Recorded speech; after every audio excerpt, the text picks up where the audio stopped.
todos e todas, este é o podcast Mulher de Fala. É uma iniciativa do Estúdio Bem Paraná em comemoração aos seus 40 anos. Hoje a nossa convidada é uma mulher de muita fala. É a Monique Vilela, jornalista esportiva, que começou no rádio, que passou já por praticamente todos os veículos, todas as plataformas de comunicação e hoje tem seu próprio canal. A Monique é representante de um movimento muito forte que tem agora de ingresso de muitas mulheres no jornalismo esportivo, embora ela já esteja aí há bem mais tempo, bem antes da moda, né, Monique?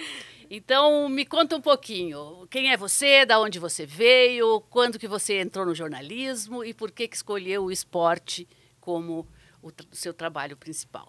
Então, vamos lá, agradeço até o espaço aqui, né, do Bem Paraná, para poder falar um pouquinho, né, sobre nós mulheres nesse mundo que é tão masculino, mas que a gente está aí há um bom tempo já traçando os nossos caminhos aí. Então, eu sou jornalista, né, desde 2008, me formei na PUC Paraná, então aí já são bons anos como jornalista e jornalista esportiva, trabalhando com jornalismo esportivo. Eu, desde adolescente, criança, tinha esse sonho, esse desejo de trabalhar com jornalismo esportivo, em especial com futebol, que a gente sabe, né, que é o esporte mais praticado no país, né, enfim, e tudo mais. E desde então, desde 2004, quando entrei na faculdade, eu já comecei a me preparar para esse mundo, né? Sabendo que não seria fácil entrar, não seria fácil se manter, né? E conduzir aí o trabalho dentro desse mundo do futebol. Então, lá em 2004, quando entrei na faculdade, já procurei fazer meus estágios, né? Sou aqui de Curitiba, sou curitibana, nasci na capital paranaense, me formei aqui, continuei trabalhando aqui. E, então, desde 2004, já fui ingressando, né, em veículos de comunicação, aprendendo, sempre quis muito, assim, olhar de perto, chegar perto de quem trabalhava com isso. Então, desde a época de estudante, eu fazia isso. E aí, comecei uma trajetória. Lá em 2008, quando eu me formei, comecei trajetória em alguns jornais. Como você disse, eu já passei por tudo. O jornal impresso, a mídia online, TV, rádio, site. E hoje eu estou aí nessa nova era da comunicação, né, que é justamente a mídia, a conversão de mídias no online, tendo o meu canal aí 24 horas por dia, informação do Atlético Paranaense. Você sempre cobriu o Atlético? Você passou por todos os clubes aqui da capital? Então, quando eu comecei a minha trajetória no jornalismo esportivo, eu cobria os três, né? Enfim, em veículos de comunicação menores, você tem que fazer de tudo um pouco, claro, né? Tá certo. Aí, lá em 2010, quando ingressei na Rádio Banda B como produtora, eu também acompanhava de perto, na produção, o conteúdo dos três clubes. Em novembro de 2012... veio a oportunidade, né, de eu trocar de função dentro da rádio e eu me transformei em setorista do Paraná Clube. Então foram 4 anos no e Paraná meio, Clube. sim, cobrindo o Paraná Clube. Muita Série B do Campeonato Brasileiro, muito jogo de Campeonato Paranaense com o Paraná, até abril de 2017. Aí, em abril de 2017, eu assumi a função de setorista do Atlético, na Rádio Banda B, e aí vem um outro patamar de cobertura até mesmo, né? Libertadores, Sul-Americana, viagens internacionais. 2019 fui para o Japão num torneio que o Atlético disputou por lá, enfim, aí veio esse estágio. E agora meu novo estágio desde o começo do ano passado, de 2022, que é a manutenção da cobertura do Atlético Paranaense, mas agora, né, dessa maneira, as pessoas gostam de falar que é uma maneira independente, né, mas todo e qualquer veículo de comunicação, ele é independente, né? Certo. Porque você tem que lidar com a informação real, né? Uhum. Então, você tem que ter a sua independência para lidar com a informação na liberdade, né? Então, eu, teoricamente, Monique Vilela, independente, nessa minha, né, leva do canal, e a gente está aí continuando, dando continuidade a essa cobertura do Atlético. Nós já vamos falar mais sobre o seu canal, sobre os seus trabalhos, mas eu queria entrar um pouco na questão da mulher no jornalismo esportivo e particularmente da mulher no futebol masculino, porque é o futebol que dá ibope ainda muito mais, né?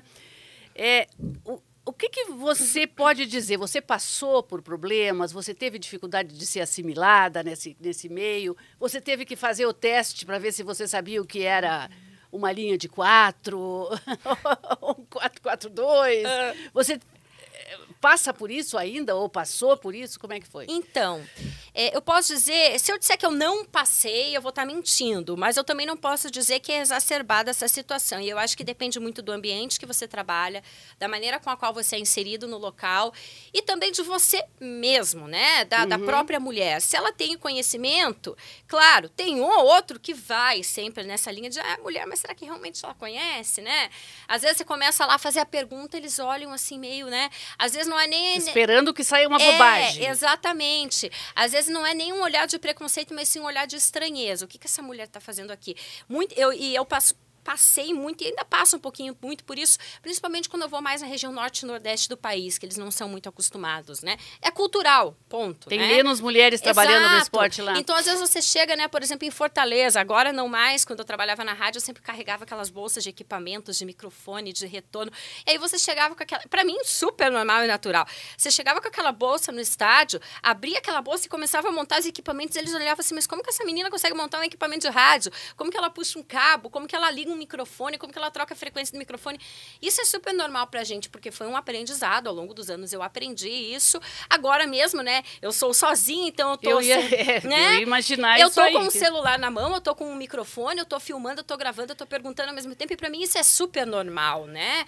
A gente tem que desmistificar isso de que você sempre precisa estar com alguém junto. É bom ter alguém junto? É muito bom, seja homem ou seja mulher.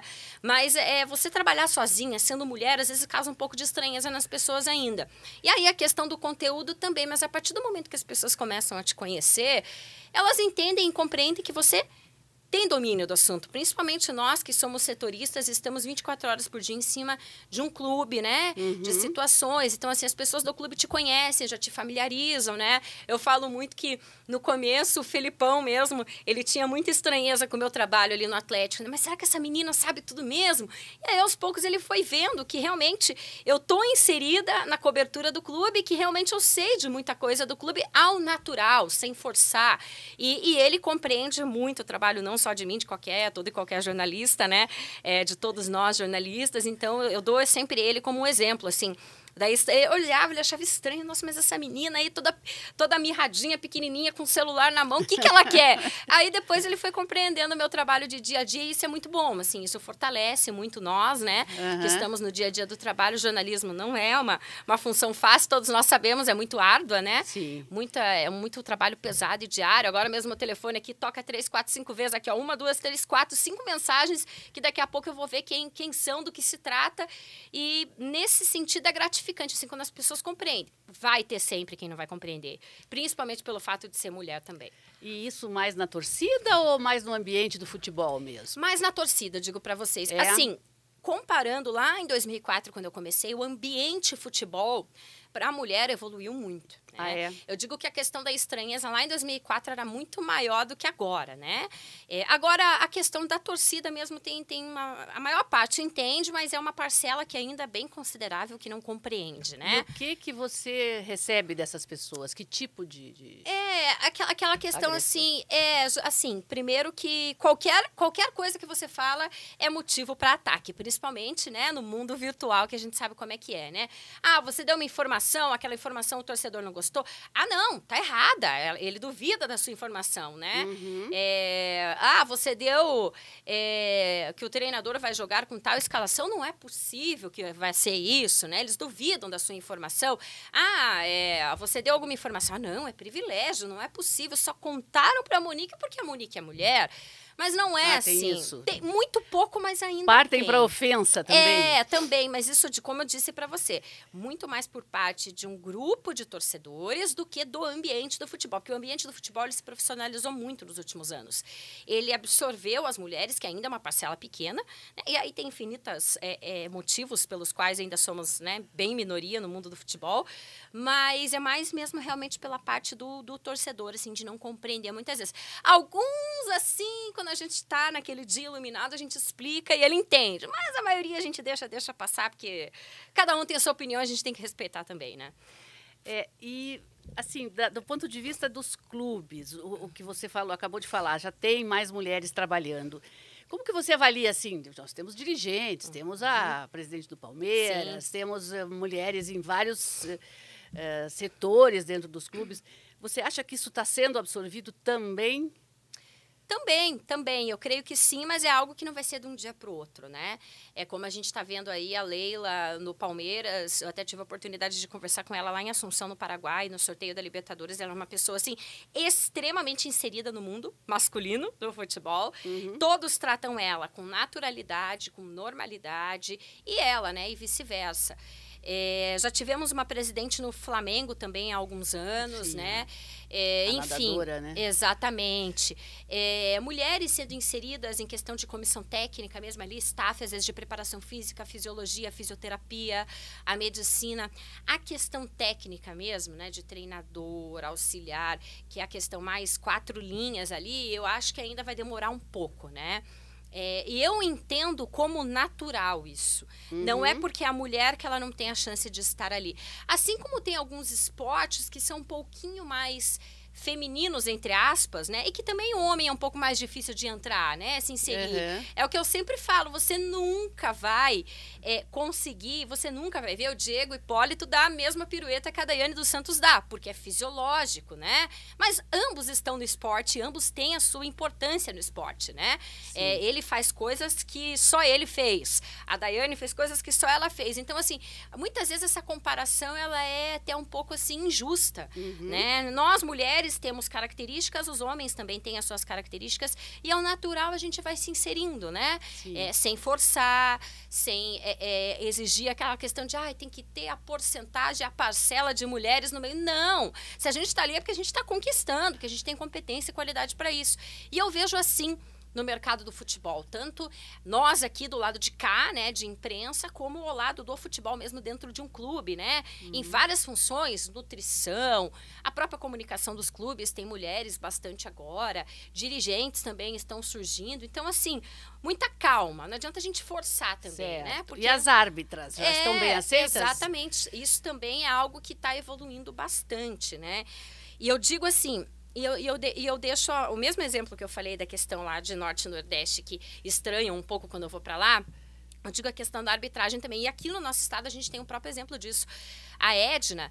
nossa, né? É nossa, só que ela teve que sair da Federação Paranaense de Futebol para poder apitar e desabrochar para o mundo do futebol e ir para uma Copa do Mundo. Porque aqui no estado do Paraná tinha muita resistência com ela por se tratar de mulher. E ela é uma baita de uma árbitra. Então, depende muitas vezes da regionalização, sabe? Das cabeças mandantes de cada federação, de cada setor, do próprio clube também, né? De um clube daqui, de um clube do Rio Grande do Sul, de um clube de... Enfim, infinitos lugares. E a Edna, eu sempre dou esse exemplo. A Edna, ela é maravilhosa. E que bom que ela teve essa coragem de ir para a Federação Paulista, que é uma federação extrema, é a melhor federação do nosso país, né? Mais organizada, enfim. E lá abraçaram ela, né? Viram toda a competência dela e não à toa ela está aí desabrochando para o mundo do futebol e já foi até para uma Copa do Mundo. Que bacana. Você tem alguma jornalista esportiva em quem você tenha se espelhado, ou que você admire, que você tem, vamos dizer assim, similaridades no trabalho? Então, eu gosto muito assim, né? Eu sou uma atleta amadora, né? Eu sou atleta de corrida, quando eu era criança, pequena, eu gostava muito, praticava ginástica, né? Agora se chama artística, era ginástica olímpica, né? Não tive os dons para ir para o mundo do esporte como atleta, pratiquei futsal também. E eu gosto muito dessa junção que às vezes tem da jornalista esportiva com o esporte, né, em si, né? Eu sou a amadora. E eu gosto muito, tem 2 jornalistas muito especiais, assim, que ao longo da minha trajetória, desde a época lá de adolescente, eu já gostava delas, que é a Glenda Kozlovski, né? Sim. Ela, né, praticou o surf, enfim, né, os esportes aí, bem bacana, assim, essa junção dela, da profissão jornalista com a prática do esporte. E a Carol Barcelos também, né? Que também ela é das aventuras, das trilhas, de subir morro, enfim, também não consigo isso. Eu acho muito bacana você ter, né, essa linha do seu corpo ser de um atleta e você também ter a mente do jornalismo esportivo como jornalista. Eu acho essa junção muito bacana. Pena que eu não consegui, assim, profissionalmente, né? Mas de amadora aí, as minhas corridas diárias, eu me sinto um pouco atleta. O que você faz? 5, 10 quilômetros ou faz maratona? Não, maratona ainda não chega, porque eu não tenho tempo de treinar, né? Porque nessa loucura do mundo do futebol, que a gente viaja um monte, eu não consigo ter tempo para treinar. Mas meio 5, 6 quilômetros, sai aí quase todo dia. Dá para se sentir um pouquinho atleta. Claro, com certeza. Com certeza. Bom, eu queria que você lembrasse, assim, de algumas coberturas memoráveis que você tenha feito, que tenham te marcado, seja Copa do Mundo, seja os campeonatos nossos aqui, o que você citaria? Então, são aí bons anos já de trajetória como repórter, produtora, enfim. Eu lembro muito de uma primeira cobertura minha de final ainda como produtora lá em 2011, uma final de Copa do Brasil do Coritiba, que eu lembro que foi uma das minhas primeiras viagens, de viagem assim mesmo como repórter, para produzir com um computador debaixo do braço, uma internet, vamos lá, tem que produzir. Então essa foi muito especial para mim, foi contra o 2012, perdão, contra o Palmeiras. Eu lembro que eu estava na Rádio Banda B ainda como produtora, não era nem repórter ainda, e me falaram, você vai produzir conteúdo para o portal. Foi sua primeira viagem? Foi sua primeira viagem de cobertura? De cobertura, sim, mesmo, de uma final foi essa. Foi uma cobertura importante, sim, né? Importantíssimo. O vice-campeonato para o Coritiba foi muito marcante. Eu lembro assim que eu cheguei no estádio 2h para pegar lugar, coloquei meu computador em cima da mesa, uma cadeira, e o jogo era 21h30, né? E eu fiquei ali lutando com a internet, né? Lá em 2012 ainda, né? Um 3G que estava iniciando. Então, assim, Mas deu tudo certo. Deu tudo certo. Isso em 2012, né? Aí, em 2015, eu já estava na cobertura do Paraná Clube. Não era nem muito assim uma cobertura de um jogo específico, enfim. Mas foi um momento bem crítico do Paraná financeiro, assim, sabe? Que todo dia tinha alguma situação que você tinha que dar. Era família de jogador reclamando de salário atrasado, era gente batendo na porta lá da sede da Kennedy do Paraná. Eu nunca vou esquecer de uma cena, eu pegava meu carro e eu ficava na frente da Kennedy só para ver o movimento, né? Eu ficava dentro do carro, vamos ver o que vai... É bem coisa de jornalista, né? Vamos ver o que vai ter hoje. Eu nunca vou esquecer dessa cena. Aí, meu celular não para, é uma loucura. Era um jogador, um zagueiro, com a esposa grávida, assim, barrigão de 7, 8 meses, ambos sentados no meio-fio da rua, porque não receberam ele lá dentro. E ele falou, vou sentar aqui, vou ficar aqui até o presidente chegar, estacionar o carro e eu vou falar com o presidente. Qual era o jogador? Se eu não me engano, era o Freire, zagueiro. Inclusive, dei coincidências da vida, né? Depois, lá em 2019, quando eu fui para o Japão, numa cobertura, cobrir o Atlético, ele estava jogando no time lá do Japão. Olha só. Exatamente. Eu lembrei dessa cena e essa cena me pegou muito, assim, porque eu falei, gente, né? É um mundo que muitas vezes as pessoas pensam que é um mundo encantado, né? E eu vendo aquilo ali na minha frente, né? Eu pensei assim, nem vou tirar foto, nem vou expor, porque, gente, é uma mulher grávida. Era deprimente, era muito triste, assim. Essa foi uma cobertura também, assim, que me marcou muito. E aí veio 2019 também. 18 e 19 ali foram anos especiais para mim, que foram anos aí de muitas conquistas do Atlético, né? A Sul-Americana. Eu fui 2 vezes. Em 2018 foi a primeira vez que eu fui para Caracas, na Venezuela. É uma viagem que me marcou muito por infinitos fatores. Como eu sempre falo, nós jornalistas, a gente não pode ignorar a informação e a realidade que está na nossa frente. Eu fui lá fazer uma cobertura de esporte, de futebol, mas como que eu não ia olhar para as pessoas que pegam o resto de comida em cima da mesa que você deixa e levam para casa para comer, sabe? Você vivenciou isso lá? Vivenciei isso, farmácias, as filas na farmácia, porque chegava, às vezes, uma quantidade de remédios e as pessoas precisavam do remédio, elas ficavam na fila da farmácia para comprar uma garrafa d'água potável, porque não tinha água potável na cidade.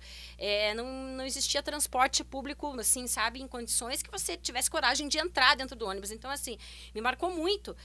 Caracas, em 2018, e ano passado eu estive de novo. Em 22, nada mudou 4 anos depois. Eu fiz um comparativo, assim. Então, foram 2 viagens que me marcaram muito. Começou lá em 18 e em 2022 também. E para nós mesmo era complicado, porque eles olhavam para você. A primeira coisa que eles perguntavam era, como que você vai pagar? Você tem dólar? Né? Tipo assim, eu cheguei ano passado sozinha lá, com a minha mochilinha nas costas, meu tripé, meus celulares, a primeira coisa na recepção do hotel, você vai pagar em dólar?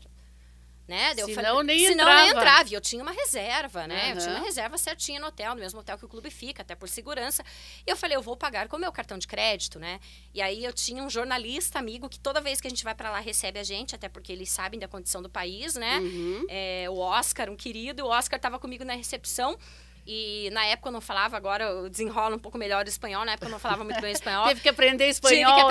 Tive que aprender. E ele falou, não, ela vai pagar com o cartão de crédito dela, como está na reserva. Pegaram meu cartão de crédito, levaram lá para dentro na sala da gerente para ver se podia passar. Então, assim, são coisas que a gente não tem como a gente fechar os olhos. Sim. Eu tô lá para um jogo de futebol, mas eu vou mostrar essa realidade, né? Jornalista, né? Exatamente, é jornalismo na essência. E me marcou muito isso, essas 2 viagens da Venezuela, e 2019 ir ao Japão também, né? Conhecer culturas diferentes. foi algo bem interessante, assim, no sentido de ver um jogo de futebol inserido numa outra cultura. Foi bem bacana. De ver os japoneses tentando te receber da melhor maneira possível. Não falam nada de inglês, de espanhol, de português.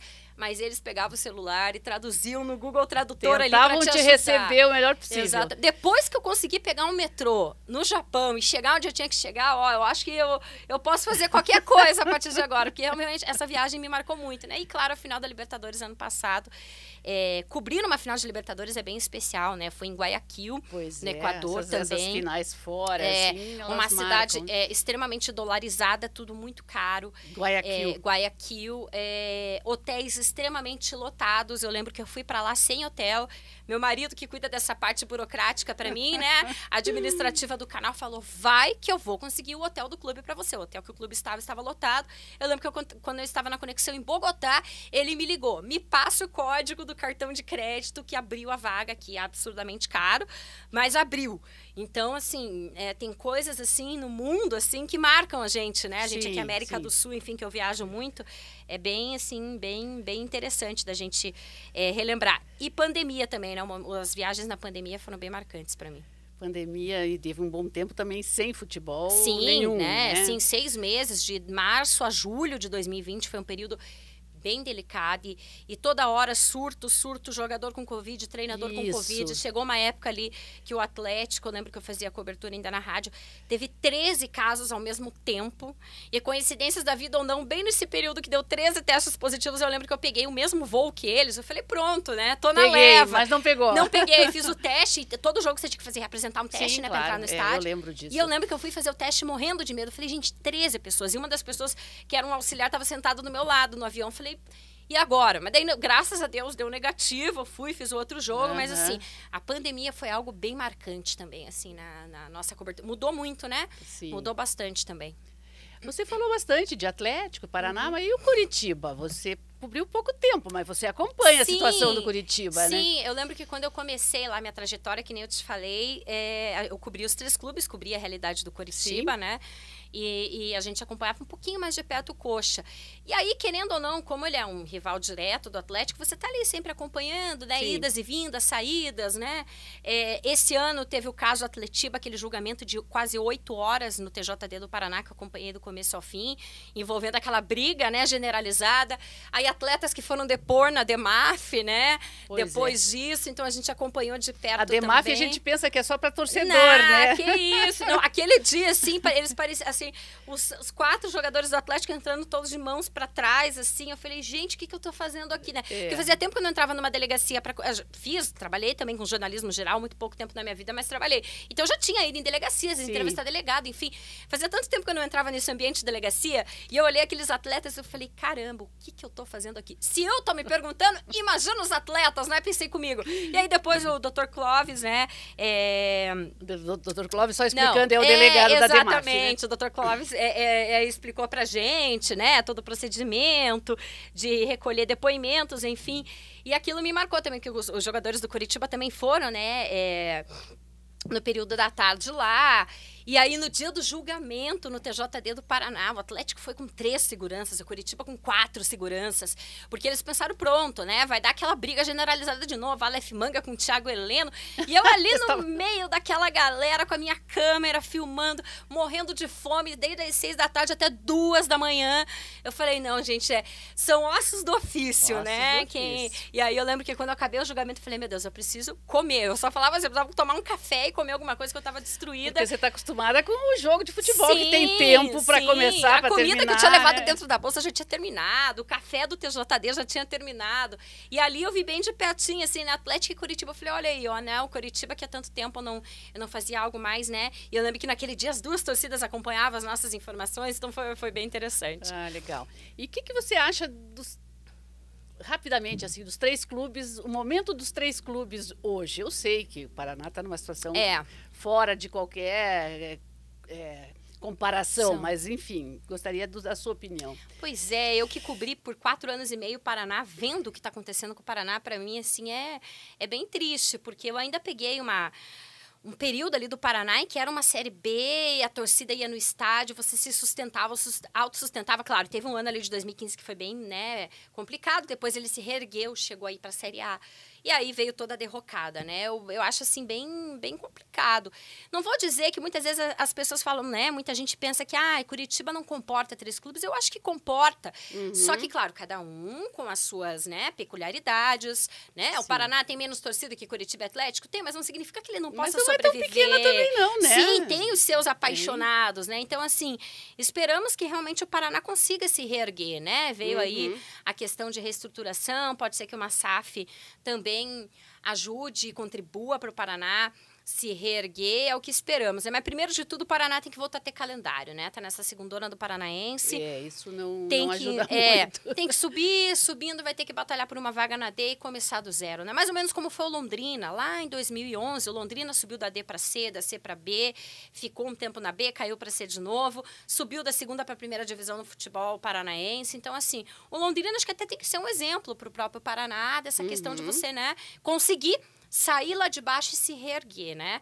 E o Coritiba agora com a SAF, esperamos que também, né, consiga se reestruturar, consiga se manter, se sustentar na Série A, né? Certo, tá complicado esse ano, né? E a SAF, ela veio já num período ali, desde o começo do ano eles estavam trabalhando nessa questão da SAF, só que ela já assumiu com um time, né, derrapando ali na Série A, então vai ter bastante trabalho, esperamos que tenha tempo hábil para fazer com que, né, a Série B não seja a realidade para o ano que vem e consiga se recuperar. É difícil, mas não é impossível, né? E o Atlético está num patamar que acho que nem nós mesmos aqui da imprensa paranaense, enfim, os próprios torcedores imaginavam que poderia estar, né? Foi crescendo gradativamente, méritos muito do clube, da gestão do clube, né? E é aquilo que a gente sempre fala, né? Veio lá em 2001 o primeiro título, final de Copa do Brasil em 13, não veio o título, 18 veio a Sula, 19 veio Copa do Brasil, veio lá Paranaense, o título no Japão também. E aí veio mais uma Sula, uma final de Libertadores que desde 2005 não disputava. Então, assim, tá num crescimento que a gente sabe que não é fácil manter, né? Pois é. Porque é tudo muito caro. Os jogadores já começam a ter gente Exato. olhando. Aí é um Vitor Roque que vai na iminência de sair a qualquer momento. Claro, vai entrar dinheiro pro clube. Vai. Né? Óbvio, né? Até para você manter toda essa estrutura de arena, de CT do Caju. Eu falo que o CT é uma mini cidade, né? Porque o que tem de gente lá dentro, o que circula, de tudo lá dentro mesmo, né? De formar atletas, de ter um time de Série A competitivo. Então, assim, que bom que o Atlético está nesse patamar, que a gente pode acompanhar de perto, e a gente sabe que o trabalho vai ser árduo para essa manutenção aí dessa força, dessa potência que o Atlético virou. Qual a tua expectativa para o Campeonato Brasileiro do Atlético? Pois é, você sabe que o Atlético ele chegou num patamar que eu pelo menos não consigo ver. Claro, pode acontecer, né? O futebol tem as suas peculiaridades, mas eu vejo um Atlético sempre ali de um G6 para cima. Ser campeão de pontos corridos é muito difícil ainda porque você tem que ter elenco, quantidade de jogador. E hoje em dia, no nosso futebol, é muito mais ali um Palmeiras que tem valores absurdos que entram, né? Flamengo, né? E não que o Atlético não tenha jogadores bons, tem. Jogadores mas reposição, ali. São 38 rodadas, pensa. O jogador tendo que atuar todo jogo, quarta, domingo, não aguento, o corpo não aguenta. O Fernandinho mesmo a gente viu agora com lesão. E o Fernandinho, ele ainda é, né, um extra classe, que veio da Europa ainda, né, com muito fôlego pela frente. Mas o Atlético não veio rebentado, né? Mas o Atlético tem um Fernandinho. Como é que você vai segurar um campeonato inteiro com um jogador desse patamar? Não tem como. Então, assim, mas num conjunto da obra, eu vejo um Atlético sempre ali na parte de cima da tabela. E em Copas, em competições de mata-mata, eu já vejo o Atlético sempre brigando pelo título, porque ele tem esse instinto de Copa, né? De Libertadores, de Sul-Americana, de Copa do Brasil, que já está nas quartas de final. Então, acho que esse ano ainda pode ser bem produtivo para o Atlético. Eu queria um pouco que você falasse, assim, dos atletas e treinadores que você mais admira, e não precisa ser gente que esteja jogando ainda, pode ser do passado, pessoas que te inspiram, assim, profissionalmente. Sabe que eu tive, assim, eu ainda... não consegui conhecer, né, o Pelé pessoalmente, né? Não conseguiu. Não consegui, queria muito ter conhecido. Que pena que ele se foi e eu não consegui conhecê-lo, mas assim, óbvio que, né? É falar que todos nós aqui admiramos o Pelé, qualquer um. Não precisa nem ser inserido no mundo do futebol, né? Qualquer um admira o Pelé. Uma pena que eu não consegui conhecê-lo. Tem dois, olha aí, meu Deus, meu telefone não para. Isso aqui é a exemplificação do que é o jornalismo esportivo, tá? Eu imagino. Exatamente. Assim, dois que eu consegui entrevistar, que são muito especiais, eu não consegui ver jogar. Eu vê-lo jogar, que é o Zico, né? Ele parou lá nos anos 80, enfim, eu não lembro dele jogando. Tive uma oportunidade de entrevistá-lo, assim, naquelas entrevistas que você menos imagina que vai acontecer. Lá no Rio de Janeiro, eu estava num treino do Paraná Clube, 2016, e... Ele apareceu. Porque o Paraná treinou num campo que era dele, né? O Centro certo. de Informação do Zico, lá no Recreio dos Bandeirantes. E eu tava ali, vendo o treino, acompanhando o treino e tal. Aí eu lembro que o supervisor do Paraná falou, fica esperto aí que o Zico vai aparecer. Eu falei, o Zico? Ele o Zico chegou de viagem agora, e ele veio aí no escritório dele e disse que vai descer aí. Daí eu falei, tá bom, vou ficar aqui, né? E eu lembro que eu tava no ar, na rádio, assim, com o celular na mão, um fonezinho, assim, né? Com aquela sofrendo com a internet para entrar no ar. E eu vi ele andandinho, assim, no campo, vindo. Eu falei, meu Deus, como que eu não vou entrevistar o Zico? E eu, né, aquela admiração. Aí deixei ele primeiro bater papo ali com o técnico do Paraná, com os jogadores, enfim.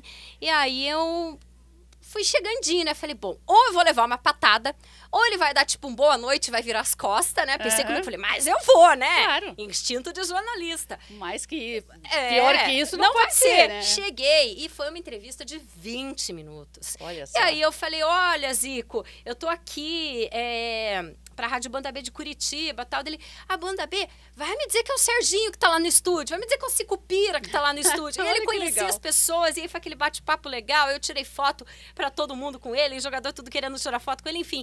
Foi uma entrevista daquelas, assim, uma das melhores entrevistas que eu fiz até hoje, que eu já tive aí a oportunidade, foi ao natural, né, num ambiente que eu jamais imaginei. E o Romário também, eu tive a oportunidade de entrevistar em 2011, se não me engano, num jogo beneficente, enfim, que também, né, Romário, para nós amantes do futebol, seleção de 94, né, de Parreira, Romário, Bebeto, é sensacional. São aí pessoas que eu admiro muito, e tem duas pessoas agora mais recentes, né, com quem eu comecei a conviver por causa da cobertura do Atlético. Uma delas é o Dorival Júnior, que hoje é técnico do São Paulo, é uma pessoa maravilhosa, que eu tenho, assim, uma admiração. Eu digo que é no top 3 ali, meu, de treinadores, de pessoas que eu convivi, porque é uma pessoa que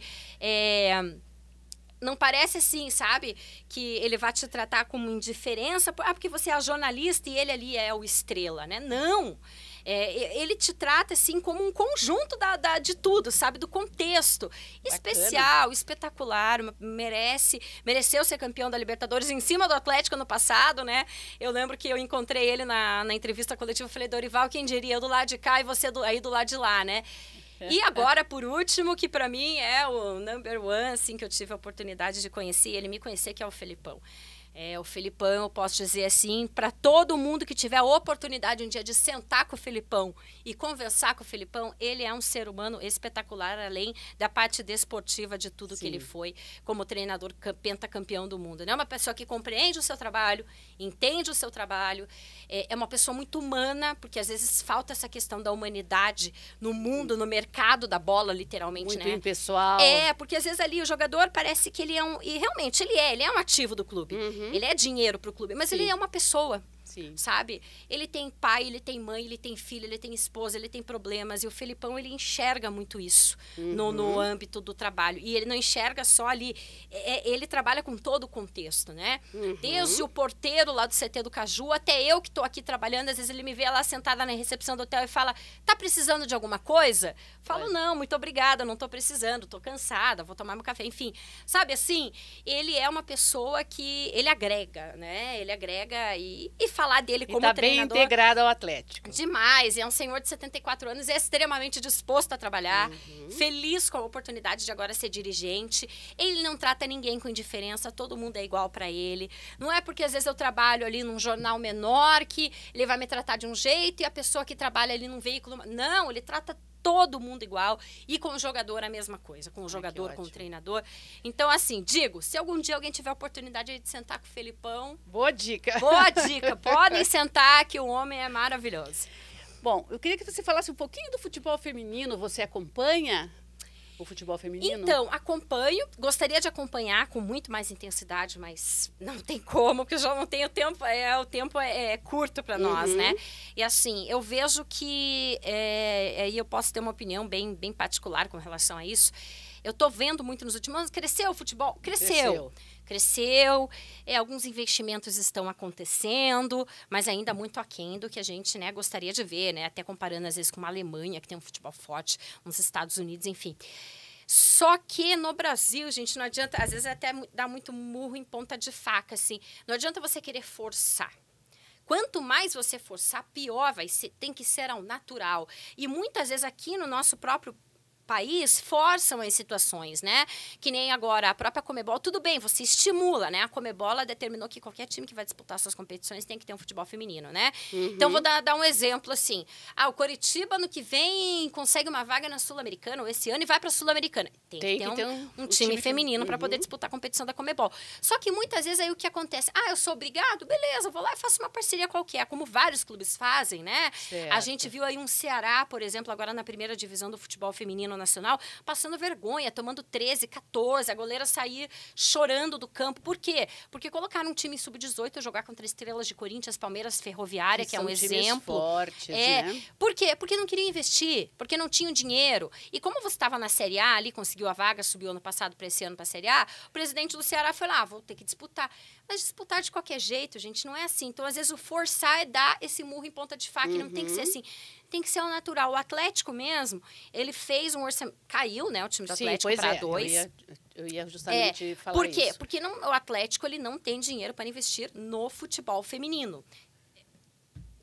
Não é questão de não ter, de não estar no planejamento do clube. Não aí está é outra entre história. as prioridades. Aí é outra história, a gente vai sentar aqui e vai ficar até amanhã falando, né? Se for falar que você tem que priorizar ou não. Mas dentro desse contexto, o Atlético ao menos dá as condições para as atletas. É um campo bom para treinar, é uma viagem sem ser muito sofrida, né? Porque às vezes você vê times assim, 800, 900 quilômetros de ônibus. Não é frescura, gente, mas é atleta usa o corpo para trabalhar, para jogar. Cansada, né? Um dia inteiro no ônibus. Então, assim, o Atlético ainda dá toda essa estrutura, é salário em dia. É pouco, mas é em dia, né? E mesmo assim, não conseguiu se manter na primeira divisão, né? Então, assim, é muito complicado. Às vezes, o forçar, principalmente para clubes pequenos, você forçar... Às vezes aí acaba acontecendo que nem aconteceu com o Ceará, né? Que bom que nós temos um Palmeiras, um Flamengo, uma Ferroviária, que é um time extremamente forte no interior de São Paulo do futebol feminino. O Avaí sempre teve uma história junto com o Kinderman, né? Faziam parcerias ali, lá em Caçador, em Santa Catarina, também é um exemplo. Mas não adianta a gente forçar. E a seleção brasileira? Pois exatamente. Aí também é outra situação, é outro ponto, né? Tem muito aquela briga de, por que dando um exemplo, por que a Marta não ganha a mesma coisa que o Neymar, né?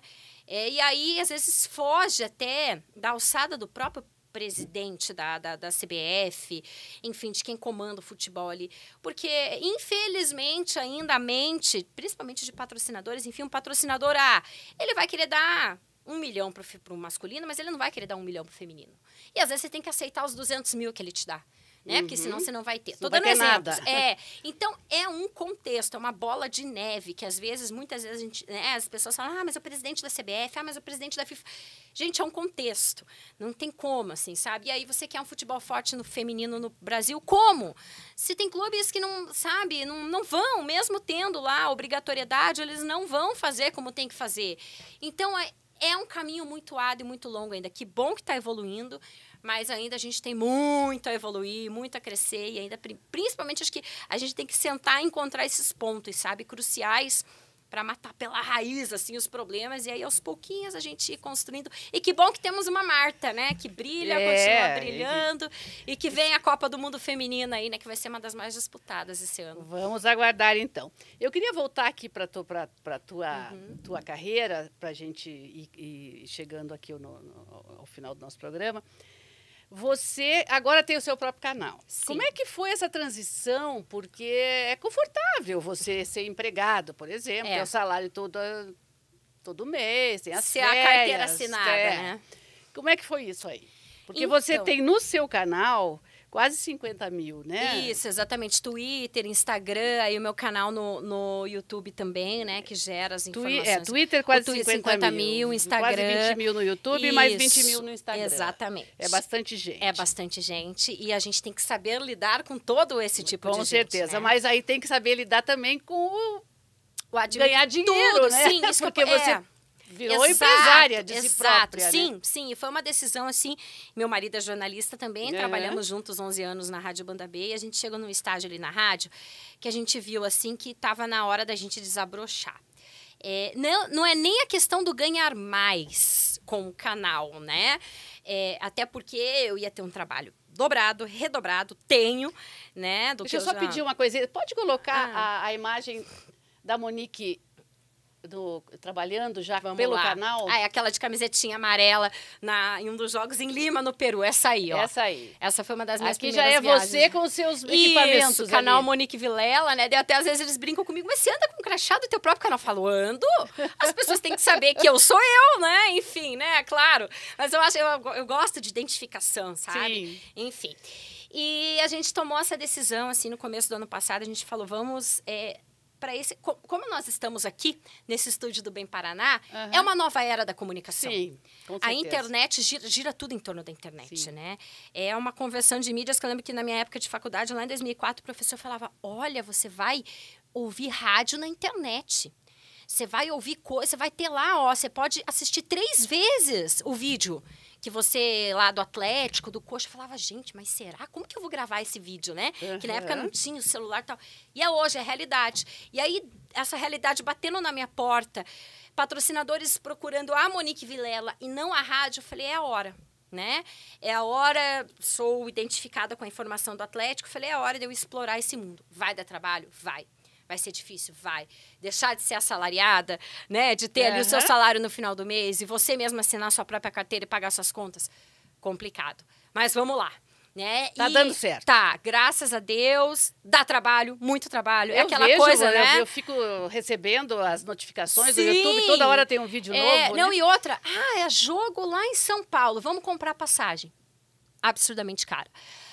Mas aí eu comprei a passagem, graças a Deus comprei a passagem. A CBF mudou a data do jogo. Muda a passagem. Aconteceu isso comigo pro sorteio da Libertadores. Eu paguei mais caro na mudança do que na própria passagem. Com certeza. Então, assim, coisas do mundo administrativo que daí meu marido cuida pra mim. Enfim, ótimo. Né? Então você tem um empresário. Tem um suporte técnico, financeiro, né? E aí, claro, com os patrocinadores a gente faz a junção, né, de tudo. É um mercado novo, né? Que todos nós jornalistas, eu acho muito bom a gente poder se inserir. É difícil, é trabalhoso, mas dá resultado. Eu confesso que eu estou bem feliz e satisfeita. Que bom. Eu queria aproveitar aqui a oportunidade e mostrar para vocês uma pioneira do jornalismo esportivo no Paraná, a Sônia Nassar. Aqui ela está entrevistando o Tele Santana. A Sônia foi realmente uma pioneira, esteve um bom tempo trabalhando aqui. Infelizmente, nós já não a temos mais aqui, mas a lembrança dela ficou. Recentemente, ela foi até homenageada pelo Atlético. Ela fazia essa cobertura lá também. Então, Sônia, presente. Exatamente. Eu sou muito amiga de uma das sobrinhas dela, que é a Tabata Viapiana, né? Que o mundo do futebol, do jornalismo esportivo me apresentou. Amiga, agora ela está em São Paulo, né? Trabalhando com mais política, enfim, economia, mas foi o mundo do futebol que me trouxe essa amiga tão grande. Eu quero te agradecer, Monique, pela presença aqui, tá? Foi uma bela conversa. Espero que dê tudo certo com o teu canal. Estamos na torcida. E nós ficamos por aqui, o Mulher de Fala do Estúdio Bem Paraná. Nos próximos episódios traremos outras mulheres. Espero que vocês gostem. Obrigada.